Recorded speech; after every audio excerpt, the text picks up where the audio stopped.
Hello friends, आज का हमारा टॉपिक है generalise pigeon hole principal.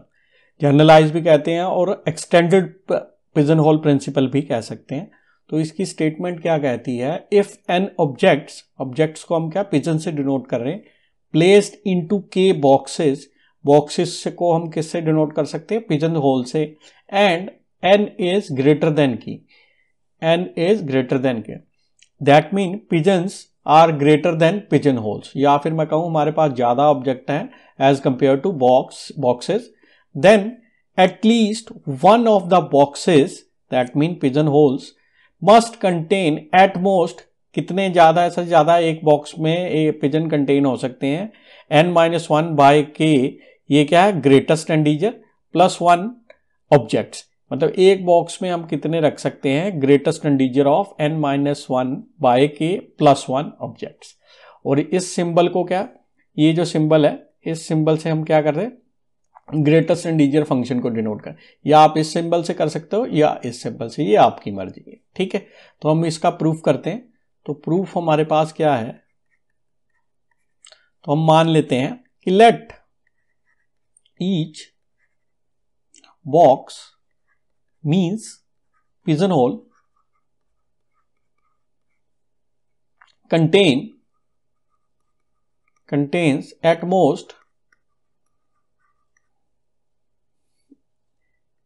most greatest integer of n-1 by k objects, means pigeons। तो हमने क्या मान लिया कि एक बॉक्स में भाई ज्यादा से ज्यादा इतने ऑब्जेक्ट्स या पिजन्स आ सकते हैं। ठीक है, तो नेक्स्ट स्टेप समझने से पहले हम इस तरह समझते हैं कि मान लो आपके पास एक बॉक्स में 2 टॉफी है, एक बॉक्स में 2 टॉफी है, तो 2 बॉक्स में कितनी टॉफी हो जाएंगी, 4 टॉफी हो जाएंगी। ठीक है, अब हम इसी को करेंगे। तो एक बॉक्स में कितने आ रहे हैं पिजन्स, इतने आ रहे हैं, greatest integer of n-1 by के। ठीक है, इसको ऑब्जेक्ट भी बोल सकते हो, पिजन। अब हम नंबर ऑफ ऑब्जेक्ट्स और you can say pigeons in all the boxes means pigeons hole. अब देखो, मैं अपने पॉइंट पर रिपीट कर रहा हूं। अगर हमारे पास एक बॉक्स है, उसमें 2 टॉफियां आती हैं, तो 2 बॉक्स में कितनी टॉफियां आएंगी, 4 टॉफियां आएंगी। ठीक है, अब हमारे पास एक बॉक्स में हम ज्यादा से ज्यादा कितने पिजन रख सकते हैं, greatest integer of n-1 by के। ठीक है, अब हमारे पास कितने पिजन होल्स हैं, के पिजन होल्स हैं या के बॉक्सेस हैं। तो हमको अगर मैक्सिमम नंबर ऑफ ऑब्जेक्ट रखने हैं तो बॉक्सेस, यही 2 बॉक्सेस में, अगर एक बॉक्स में 2 टॉफी है तो 2 बॉक्सेस में कितनी आ जाएंगी, 4 टॉफी। तो यानी अगर के बॉक्सेस हैं, एक बॉक्स में कितने, इतनी पिजन होल्स आ रहे हैं, तो के बॉक्सेस में क्या आ जाएंगे, इनको और इनको मल्टीप्लाई कर लें हम। दैट मीन मैं लिख सकता हूं n-1 बाय के, ये ग्रेटेस्ट इंटीजर। ठीक है, इस सिंबल को चाहो तो आप इस तरह भी लिख सकते हो, आपकी मर्जी है। ठीक है, तो ये अगेन इस स्टेप पर, अगर एक बॉक्स में 2 टॉफी है तो 2 बॉक्स में कितनी होगी, 4 टॉफी। ठीक है, तो एक बॉक्स में अगर इतने ऑब्जेक्ट हैं तो के बॉक्सेस में कितने हो जाएंगे, के को हमने जस्ट मल्टीप्लाई कर देना। अब हमको पता है जो ग्रेटेस्ट इंटीजर होता है, अब अगर ग्रेटेस्ट इंटीजर ऑफ x निकालूं तो ये क्या होता है, हमेशा less than equal to x होता है। ठीक है, तो हमने यही इनइक्वालिटी लगा देनी है। तो ये हमारा ग्रेटेस्ट इंटीजर है, तो ये क्या आएगा, less than equal to K. अब क्या less than equal to x होता है, जो इसके अंदर वाला, तो यानी हमारे पास क्या आ गया, n-1 बाय के। तो के की कटिंग हो जाएगी, क्या आ गया, n-1 आ गया। ठीक है, तो यानी मेरे पास मैक्सिमम नंबर ऑफ ऑब्जेक्ट्स और you can say pigeons in all the boxes और you can say pigeon holes, ये क्या आ जाएंगे, क्योंकि देखो यहाँ less than equal to sign है, तो क्या आएगा, less than equal to n-1। तो मतलब मैक्सिमम कितने ऑब्जेक्ट हम के बॉक्सेस में रख सकते हैं, n-1। लेकिन ये क्या होगी, which is a contradiction because we have n objects, क्योंकि हमारे पास ऑब्जेक्ट या पिजन्स कितने हैं, n। तो हमारे पास क्या होगी, हमारी जो सपोजिशन की थी वो क्या होगी, रिजेक्ट होगी, मीन्स कॉन्ट्राडिक्शन हो आगे। हमारी सपोजिशन क्या होगी, रॉन्ग। तो यानी हमारे पास क्या होंगे, मैक्सिमम। अब हमने क्या माना था, एक बॉक्स में कितने रख सकते हैं, एटमोस्ट n-1 k ऑब्जेक्ट, लेकिन ये तो हमारे पास क्या होगी, रॉन्ग होगी। सो हम लिखेंगे, ये मैक्सिमम गलत लिखा गया, thus one of the box must contain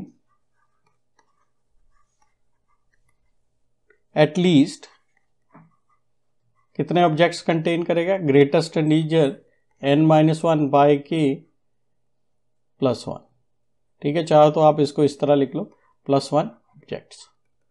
तो मतलब एक बॉक्स में कितने होंगे ऑब्जेक्ट्स, इतने होंगे, बाय एक्सटेंडेड और we can say generalise pigeon hole principle. तो दोबारा रिपीट कर रहा हूं, तो हमने क्या किया था, हमने सपोज कर लिया था एक बॉक्स में कितने ऑब्जेक्ट्स आएंगे, greatest integer of n-1 by k objects. तो अब क्या, उसी तरह एक बॉक्स में अगर 2 टॉफी हैं तो 2 बॉक्स में कितनी होंगी, 4 टॉफीज होंगी। ठीक है, हमारे पास एक बॉक्स में अगर इतने ऑब्जेक्ट्स आ रहे हैं तो k बॉक्सेस में क्या आएंगे, इनको आपस में हमने मल्टीप्लाई कर दिया। अब हमको पता है ग्रेटेस्ट इंटीजर ऑफ x क्या होता है, less than equal to x होता है। तो ये क्या आ जाएगा, less than equal to n-1 by k की कटिंग होगी, तो हमारे पास क्या आ गया, n-1 आ गया। ठीक है, n-1 आ गया, लेकिन यहाँ पे क्या इनइक्वालिटी लगी हुई। तो मैक्सिमम नंबर ऑफ ऑब्जेक्ट्स और we can say pigeon in all the boxes, that mean pigeons holes, ये कितने हो गए, less than equal to n- हो गए। लेकिन ये क्या आ गई, कॉन्ट्राडिक्शन, क्योंकि हमारे पास क्या है, n ऑब्जेक्ट्स हैं। ठीक है, तो इसका मतलब क्या होगा, हमारी सपोजिशन रॉन्ग होगी। Thus one of the box must contain at least कितने होंगे, greatest integer of n-1 by k +1 object. ठीक है, तो एक बात का ख्याल रखना, आप चाहो तो ग्रेटेस्ट इंटीजर को इस तरह डिनोट कर सकते हो या फिर इस स्क्वायर ब्रैकेट से, ये आपकी मर्जी, डिनोट करने के लिए। ठीक है, अब इस पे क्वेश्चन भी समझ लेते हैं एक्सटेंडेड प्रिंसिपल पे। अब देखो हमारा फर्स्ट क्वेश्चन क्या है, if there are 6 possible grades A, B, C, D, E and F, what is the minimum number of students required in a class to be sure that at least 7 will receive the same grade? मतलब हमारे पास grade कितने हैं, 6 हैं। तो हमको कितने number of बच्चे चाहिए या स्टूडेंट चाहिए ताकि 7 जो है एटलीस्ट 7, मतलब 7 बच्चों को क्या है, सेम ही ग्रेड मिल सके। तो देखो इस क्वेश्चन में उसने क्या कहा है कि आप नंबर ऑफ स्टूडेंट बताइए, मीन्स हमको उसने कहा भाई हमको n फाइंड करके दो। ठीक है, तो n हमारा क्या हो गया, नंबर ऑफ स्टूडेंट्स,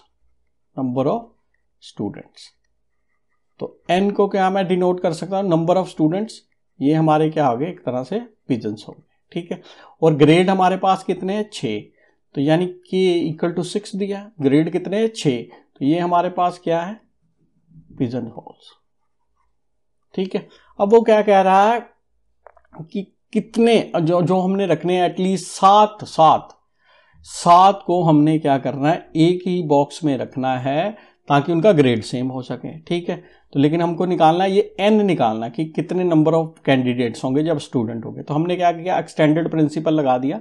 तो हमको उसने क्या दिया कि 7, एटलीस्ट 7। ठीक है, तो यानी उसने क्या कहा है कि आप भाई ये वैल्यू हमको दी है, 7 क्या दिया आपको एक्चुअल में, n-1 by k +1 equal to 7। ये आपको उसने पहले ही बच्चे बता दिए कि भाई 7 आप के सेम ग्रेड होने चाहिए। ठीक है, तो 7 दिए। ठीक है, अब देखो n की वैल्यू तो हमको निकालनी है, तो हमने क्या किया, k हमको पता है, k क्या है, 6 है, तो भर देते हैं। तो greatest integer of n-1 by 6 +1 equal to 7। तो हमारे पास क्या आ गई, ग्रेटेस्ट इंटीजर n-1 बाय 6 की वैल्यू क्या आ गई, 6 आ गई। अब देखो ग्रेटेस्ट इंटीजर की वैल्यू 6 आ रही है, तो हमको देखो ऊपर जो n-1 है ये कितना होना चाहिए हमारा, देखो ऊपर देखो डिवीजन करने पे हमको क्या मिल रहा है, डिवीजन करने के बाद और ग्रेटेस्ट इंटीजर फंक्शन लगाने के बाद हमको 6 मिल रहा। तो हम प्रॉपर क्यों नंबर ऑफ स्टूडेंट तो कंप्लीट होंगे, ये तो फ्रैक्शन में हो नहीं सकते। तो हमने देखो थोड़ा सा दिमाग लगाया, तो देखो यहाँ ऊपर कितनी हम फिगर रखें कि हमको क्या 6 मिले, तो ऑब्वियस सी बात है 36 रखना पड़ेगा, क्योंकि 6 से डिवाइड करेंगे तो हमको क्या मिल जाएगा, 36 अगर ऊपर रखते हैं और 6 से डिवाइड करते हैं तो हमको 6 मिल जाएगा। तो इसका मतलब क्या है, हमको n-1 कितना रखना पड़ेगा, 36 रखना पड़ेगा। दैट मीन n मुझे क्या मिल गया, 37। यानी मुझे कितने बच्चे रखने पड़ेंगे, तो कितने, देखो इसमें क्वेश्चन में पूछा क्या था, what is the minimum number of student required in the class to be sure that at least 7 will receive the same grade. तो हमको मिनिमम नंबर ऑफ स्टूडेंट क्या रखने पड़ेंगे, 37। तो लिख देते हैं minimum number of students in A class to be sure that at least 7 will receive the same grade। कितने बच्चे रखने पड़ेंगे, 37। तो आंसर हमारा क्या आ गया, 37। ठीक है, अब नेक्स्ट क्वेश्चन देखते हैं। तो इसमें देखो उसने क्या पूछा, how many card must be selected from a standard deck of 52 card to guarantee that at least 3 cards of the same suit. ठीक है, तो यहां पे भी हाउ मेनी कार्ड्स ही पूछ रहा है। तो दैट मीन वो आपसे पूछ रहा है कि भाई n बताओ, n कितना है यहां पे। ठीक है, अब बात करते हैं 52 कार्ड्स। अब देखो 52 कार्ड्स में देखो अब क्या कहा होता है, देखो एक तो हार्ट्स के पत्ते होते हैं, ठीक है, हार्ट्स के कार्ड्स होते हैं, देन क्लब होता है, देन क्या होता है, स्पेड होता है, देन क्या होता है, डायमंड होता है। ठीक है, तो ये क्या होते हैं, 13, 13 एंड 13 एंड 13। तो हमारे पास ये 13 होते हैं। तो हमारे पास तभी टोटल देखो 4 से मल्टीप्लाई कर लोगे, मतलब 13 को ऐड करोगे 4 टाइम्स, तो हमारे पास क्या है, 52। अब वो पूछ रहा है कि कितने कार्ड निकाले जाएं 52 में से, ताकि हमको श्योर हो सके कि 3 जो कार्ड है सेम यूनिट के हैं। सेम यूनिट के कहने का क्या मतलब, वो या तो वो तीनों हार्ट्स के हों, या वो तीनों क्लब्स के हों, या तीनों स्पेड्स के हों, या तीनों डायमंड के हों। तो यहाँ पे उसने n पूछा है, तो इस केस में देखो हमारे पास ये कितने तरह के सेम यूनिट होने के लिए इनमें से क्या 3 के 3 कार्ड क्या किसी एक में से आ जाए, हार्ट्स में से आ जाए, क्लब में से आ जाए, स्पेड में से आ जाए, डायमंड में आ जाए। तो ये कितने टाइप्स के हैं, 4 टाइप्स। ठीक है, तो K मीन्स K क्या आ गया, 4 मीन्स K क्या आ गया, 4 क्या है हमारा, पिजन होल्स। ठीक है, अब इस पिजन होल में हमने कितने पिजन रखने हैं, ठीक है, 4 पिजन होल्स हैं। अब वो कह रहा है कि एक पिजन होल में हमको क्या है, 3 कार्ड चाहिए, वही सेम यूनिट के। ठीक है, तो यहाँ पे भी हम क्या करेंगे, एक्सटेंडेड प्रिंसिपल लगा देंगे। तो उसने क्या पूछा है, n हमको निकालना, n-1/4, k की वैल्यू 4 है, +1, ये कितने आने चाहिए, कम से कम 3। तो यहाँ हमने 3 लगा दिया। तो अब क्या, तो क्या आ गया मेरे पास, ग्रेटेस्ट इंटीजर ऑफ n-1/4, और इधर क्या आ गया, 3-1, इधर क्या आ गया, 2 आ गया। अब देखो ऊपर हम क्या रखें कि हमारा आंसर क्या आ जाए, 2 आ जाए। तो सिंपली अगर चाहो तो आप इसको और इसको आपस में मल्टीप्लाई कर दो, अगर आप बड़ा नंबर आ जाए तो आप क्लियर हो जाएगा। देखो इसको और इसको मैं मल्टीप्लाई करता हूँ तो 8 मिलेगा, यानी अगर मैं ऊपर 8 रखता हूँ तो मुझे आंसर 2 मिल जाएगा। ठीक है, मैंने क्या किया, bye hit and trial, n-1 क्या आ जाएगा मेरा, 8 आ गया। अगर 8 आ गया, क्योंकि नंबर ऑफ कार्ड्स तो देखो एग्जैक्ट होंगे, फ्रैक्शन में तो हो नहीं सकते। तो n-1 इक्वल टू 8 आ गया, यानी n क्या आ गया, 9 आ गया। तो आपको नंबर ऑफ कार्ड्स कितने चाहिए, नंबर ऑफ कार्ड्स कितने आ गए, 9।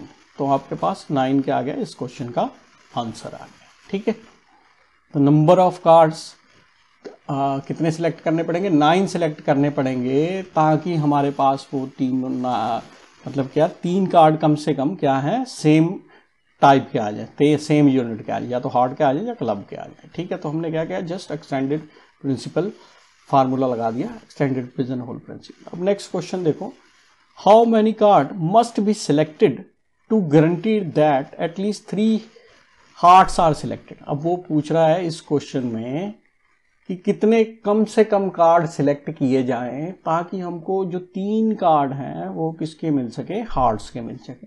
तो अभी देखो मैंने बताया है कि 52 कार्ड्स में जो हार्ट्स है उसके 13 कार्ड्स होते हैं, क्लब्स के कितने होते हैं 13, डायमंड के कितने होते हैं ये भी 13, और स्पेड के कितने होते हैं ये भी 13। अब देखो यहां देखेंगे number of cards to be selected. अब देखो वो पूछ रहा है कि भाई कितने कार्ड सिलेक्ट किए जाए कि हमको श्योर हो जाए, गारंटी मिल जाए कि 3 जो कार्ड है वो हार्ट के हैं, ठीक है। अब देखो मैं क्या फर्स्ट केस सिनेरियो ले रहा हूं कि हमने पहले 13 कार्ड निकाले, 13 में कहीं क्लब आ गया, ठीक है जी। अब नेक्स्ट कार्ड निकाले हमने, धड़ाधड़ निकाले, तो मेरे पास क्या डायमंड आ गया, मतलब 13 डायमंड आ गए। फिर हमने निकाले, फिर क्या हमारे पास 13 के 13 स्पेड मिल गए, ठीक है।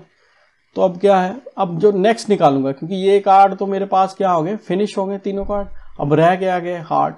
तो यानी अगर मैं नेक्स्ट 3 कार्ड निकालता हूं तो मुझे क्या मिलेंगे, हार्ट के मिलेंगे ये 3 कार्ड, क्योंकि बाकी के पहले क्या है, एक में क्लब खत्म हो गया, एक में डायमंड खत्म हो गया, एक स्पेड खत्म हो गया। तो टोटल मुझे कितने कार्ड्स निकालने पड़ेंगे कि गारंटी रहे कि हार्ट्स ही हैं। इनको एडअप कर लेते हैं, तो मेरे पास क्या आ गया, ये 39 आ गया और प्लस 3 आ गया।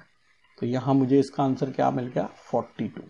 तो यानी मुझे 42 कार्ड्स निकालने पड़ेंगे ताकि मैं श्योर हो सकूं कि 3 जो कार्ड है वो क्या आएंगे, हार्ट्स ही आएंगे, ठीक है। क्योंकि देखो 39 खत्म होने के बाद तो श्योर ही है कि हार्ट्स ही आएगा नेक्स्ट। हमको मैक्सिमम कितने 42 कार्ड्स निकालने पड़ेंगे, कम से कम हमको क्या 42 कार्ड्स निकालने पड़ेंगे ताकि हमारे पास क्या है 3 हार्ट्स पक्के आ जाए, ठीक है। अब नेक्स्ट क्वेश्चन देखते हैं। अब देखो इस क्वेश्चन में क्या पूछा गया कि what is the minimum number of students each of whom come from one of the 50 states who need to enroll in a university to guarantee that there are at least 100 who come from the same state। यहां पे भी देखो उसने what is the minimum number of student, इसमें यहां पे भी उसने हमसे क्या पूछा है कि भाई मिनिमम नंबर ऑफ स्टूडेंट बताओ, मीन्स वो पूछ रहा है n, मीन्स पूछ रहा है भाई कितने पिजन्स या कहो और ऑब्जेक्ट्स, ठीक है। अब देखो each of whom come from one of the 50 state. अब यानी हमको उसने क्या कहा कि ये जो दिया है ये हमको दिया 50 मीन्स पिजन होल्स, इसको समझने के लिए। तो अब एक्सटेंडेड प्रिंसिपल लगा दो। तो अब extended principle who need to enroll in a university to guarantee that there is at least 100। अब यहां पे हमको क्या दिया है, एक्सटेंडेड प्रिंसिपल लगाने के बाद जो वैल्यू दी है वो हमको क्या दी है उसने 100, ठीक है। तो यहां पे हम लगा देते हैं एक्सटेंडेड प्रिंसिपल या जनरलाइज प्रिंसिपल। तो मेरे पास क्या आ गया n-1 के कितना आ गया 50, और इधर मेरे पास कितना आ गया 1 माइनस होगा, तो इधर आना था इक्वल का साइन, तो इसको मैं काट रहा हूं, तो ये क्या आ जाएगा greatest integer of n-1 by के, और इधर क्या आ गया 1 इधर जाएगा तो मेरे पास क्या आ गया 99, और k की भी वैल्यू भर देते हैं। k मेरे पास क्या है, k है मेरे पास 50, ठीक है, और इधर क्या है 99। अब देखो मुझे ऊपर क्या रखना पड़ेगा, n-1 में क्या रखना पड़ेगा ताकि 50 से डिवाइड करने पे क्या मिल जाए 99। तो सिंपली मैंने बताया गया इन दोनों को आपस में मल्टीप्लाई कर लो, तो मुझे क्या मिल गया 99 को हम 5 से मल्टीप्लाई कर लें तो 45 आ गया, इसको हमने 5 से मल्टीप्लाई किया तो क्या मिल गया 45, और फिर क्या आ गया 45 में 4 ऐड होगा 49। तो यानी मुझे क्या करना पड़ेगा इससे, क्योंकि यहाँ पे क्या है 50 है, तो मुझे क्या करना पड़ेगा इससे मल्टीप्लाई करना पड़ेगा 4950। तो यानी n-1 की वैल्यू मेरे पास कितनी आ जाएगी, n-1 की वैल्यू आ गई मेरे पास 4950, तो एक 1 उधर जाएगा एडअप हो जाएगा, तो मेरे पास क्या आ गया 4951। तो मतलब मुझे minimum of number of student कितने चाहिए, इतने चाहिए ताकि मैं गारंटी दे सकूं कि 100 जो है जो बच्चे आए हैं वो कहाँ से आए हैं, सेम स्टेट से आए हैं, ठीक है। तो आई होप आप लोगों को ये जनरलाइज या एक्सटेंडेड पिजन होल प्रिंसिपल समझ आ गया हो, ये जो क्वेश्चन डिस्कस किए हैं ये भी समझ आ गया हो। अगर आपको ये वीडियो अच्छा लगा हो और कुछ सीखने को मिला हो तो please like share and subscribe this channel. Thank you for watching this video.